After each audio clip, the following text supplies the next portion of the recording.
Всем привет! Сегодня будем клеить паруса. Я уже разложил выкройки на куски ткани из набора, и как видим, свободного места нет совсем. А так как я буду паруса клеить, то запас по краям мне очень нужен. Я выкрутился и взял такую же ткань из другого набора. Тонировать ткань я буду морилкой. Один кусок я уже покрасил, и видна разница.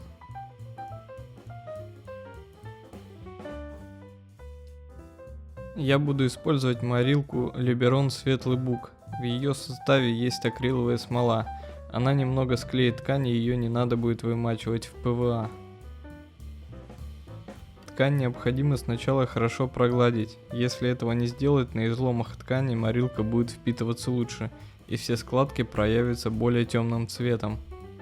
Я наношу морилку однородным слоем с двух сторон. В дальнейшем я уберу излишки морилки тряпкой. Если этого не сделать, ткань получится очень темной.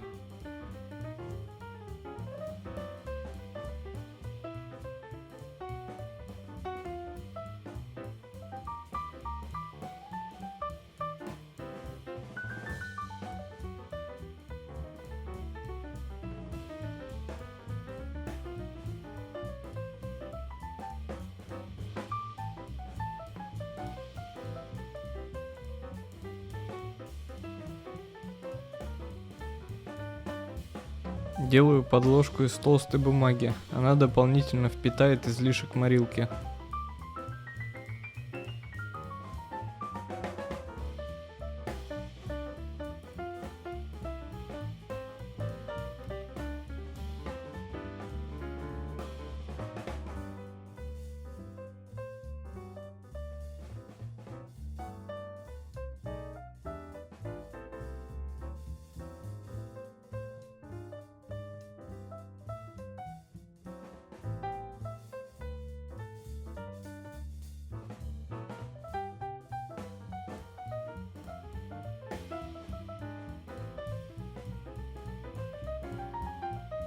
В конце ткань необходимо подвесить за кончики до полного высыхания.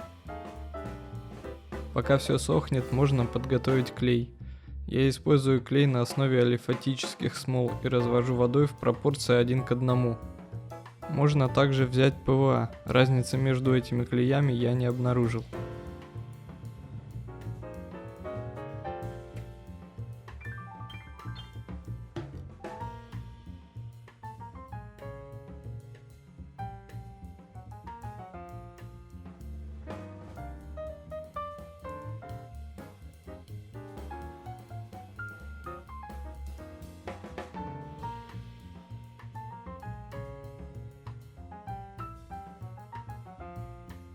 Важно, чтобы в шприце не было пузырьков.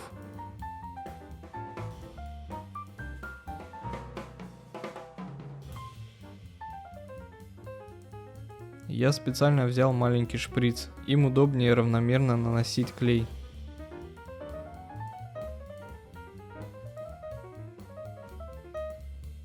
Резать ткань удобнее всего круглым ножом.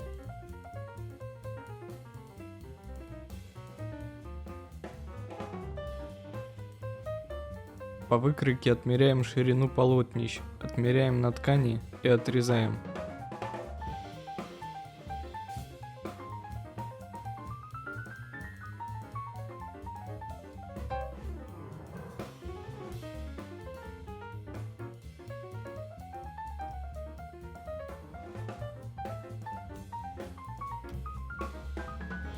Стык полотнищ я беру около 1 мм.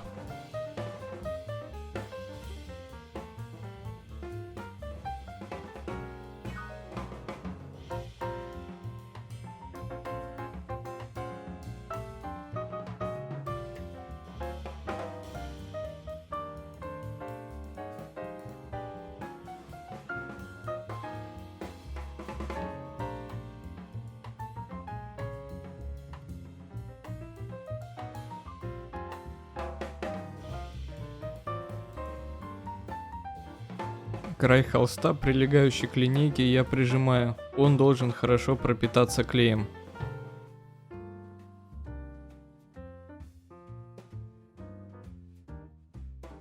Подтеки клея можно промокнуть тряпкой. после высыхания потеков видно не будет.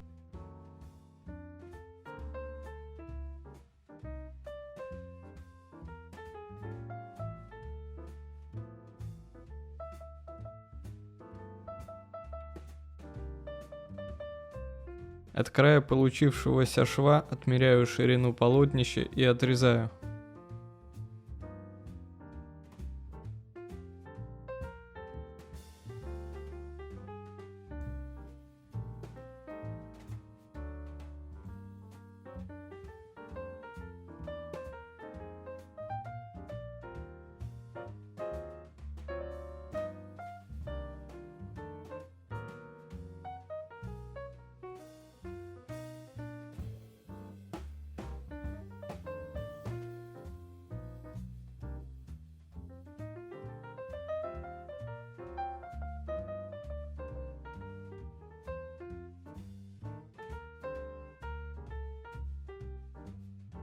Прежде чем убрать линейку, ее лучше сдвинуть немного вниз, тогда она не прилипнет к ткани.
После склейки нескольких швов их можно подсушить утюгом.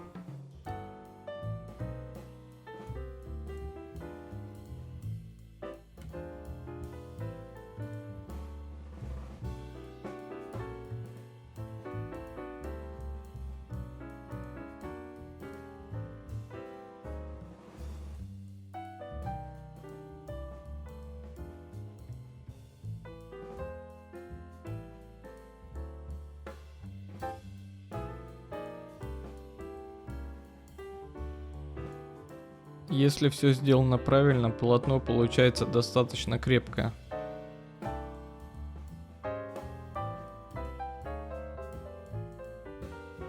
Теперь можно вырезать парус и сделать подвороты полотнищ. Выкройка паруса дана с двойным подворотом шкаторины.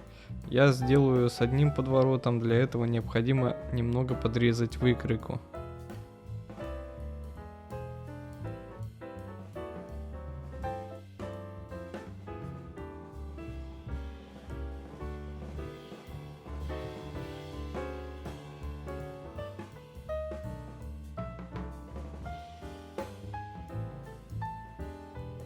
Нижний край я подгибать не буду, поэтому подгиб нижней шкаторины паруса на выкройке я обрежу полностью. В этом кадре я обрезал только наполовину.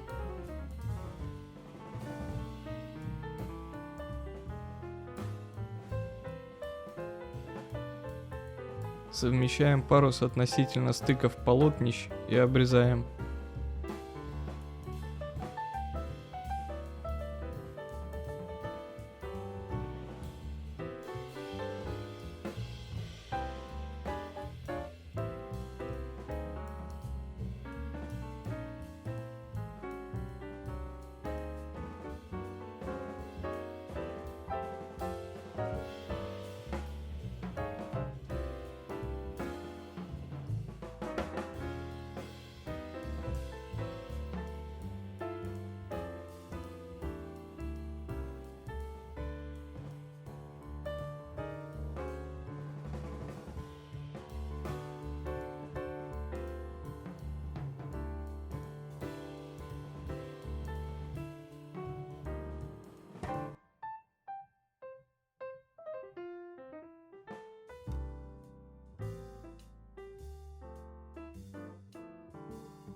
Порядок подгиба шкаторин я беру из выкройки. Сначала верхние, а потом боковые и наконец нижние.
Для приклейки нижней шкаторины необходимо сделать метки нижнего края паруса.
На примере грот Марселя я покажу приклейку риф-бантов или троса.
Для электроса я беру канат диаметром 0,4 мм.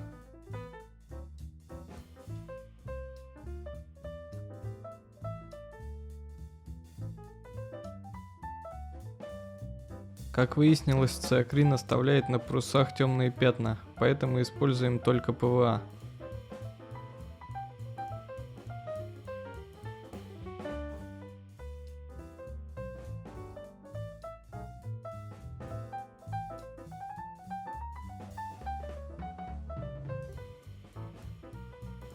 После нанесения нескольких сантиметров клея подсушиваю клей феном.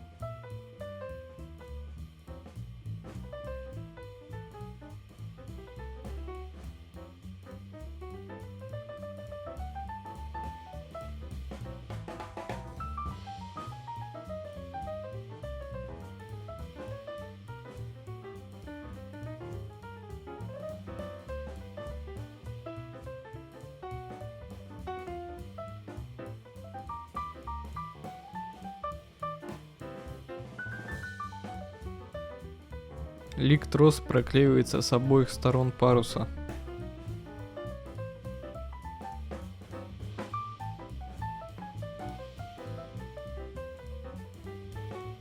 Далее формируется кренгельс. Его можно пропитать циакрином, чтобы он держал форму.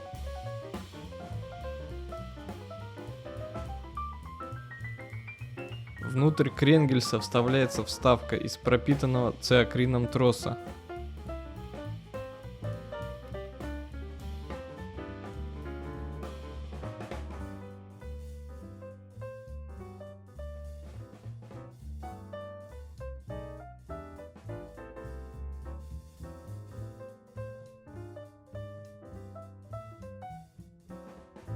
Расположение всех кренгельсов необходимо брать из основного чертежа, там они нарисованы.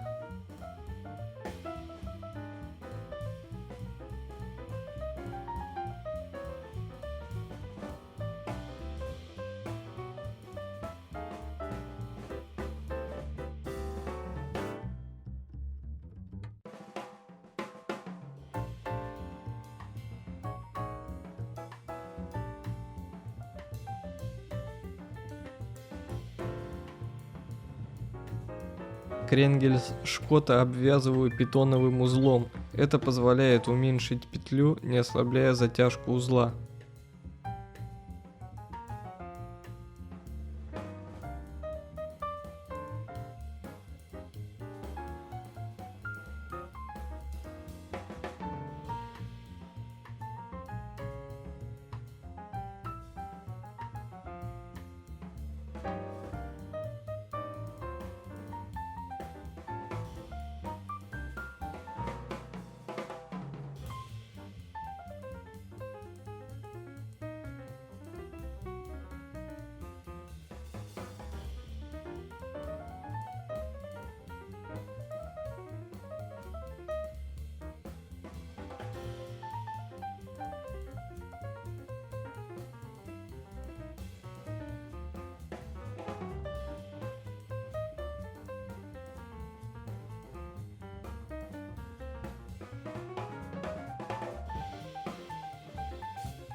Лик-трос приклеен и можно вплетать рифсезни.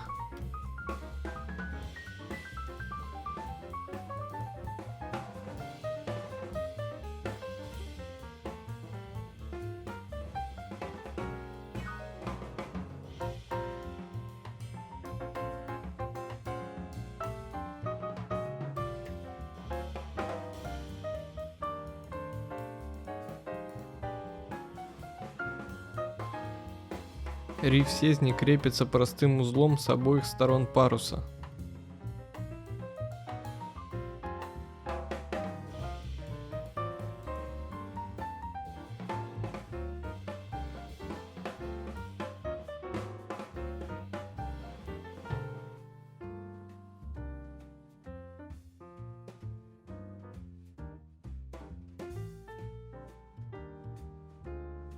Пинцетом подгоняем узел вплотную к парусу.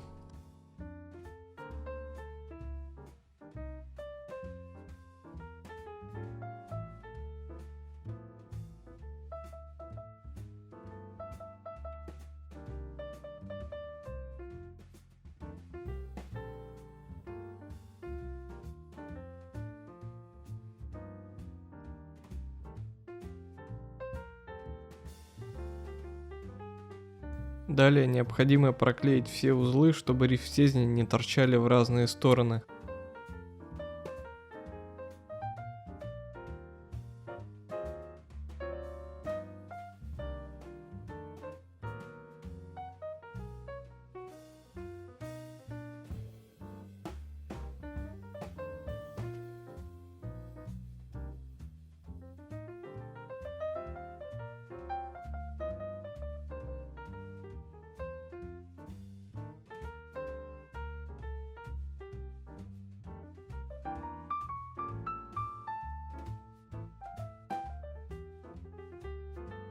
Чтобы концы рифтезней не разлохматились, их тоже можно проклеить. Вот такой получился парус. Первый блин получился не очень хорошо, достаточно много пятен от циакрина, и возможно этот парус устанавливаться не будет. А на этом все, подписывайтесь на канал, ставьте пальцы, до новых встреч!